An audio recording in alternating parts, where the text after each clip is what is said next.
Приветственный хор школьников Национальной гимназии АИ ГГТ под руководством Шестаковой Светланы Макарьевны с песней «Лесной марш».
В адрес участников и гостей Национального лесного форума поступило приветствие министра природных ресурсов и экологии Российской Федерации Дмитрия Николаевича Кобылкина.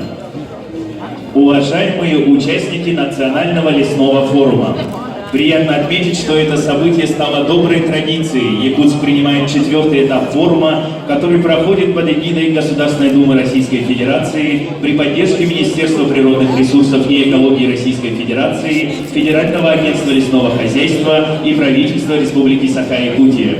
Символично, что в этот раз гостей встречает именно Якутия. В этом году исполнилось 80 лет лесному хозяйству республики, 80% территории которой занимают леса.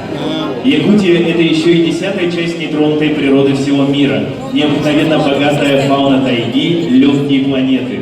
Это действительно прекрасная площадка, на которой будут обсуждаться важнейшие природоохранные вопросы отрасли. Лесной форум традиционно собирает большое количество участников, специалистов лесного комплекса, экспертов, общественников, предпринимателей, охотпользователей, ученых, экологов, всех, кто неравнодушен к судьбе российских лесов, кто понимает их проблемы и помогает найти решения. Национальный лесной форум – востребованная успешная коммуникационная площадка, рекомендации и предложения которой совершенствуют законодательство в сфере природопользования, помогают реализовывать положение стратегии развития лесного комплекса Российской Федерации до 2030 года. Желаю всем участникам интересной и плодотворной работы во благо сохранения природных богатств лесного комплекса Российской Федерации. Министр природных ресурсов и экологии Российской Федерации Дмитрий Николаевич Кобылкин.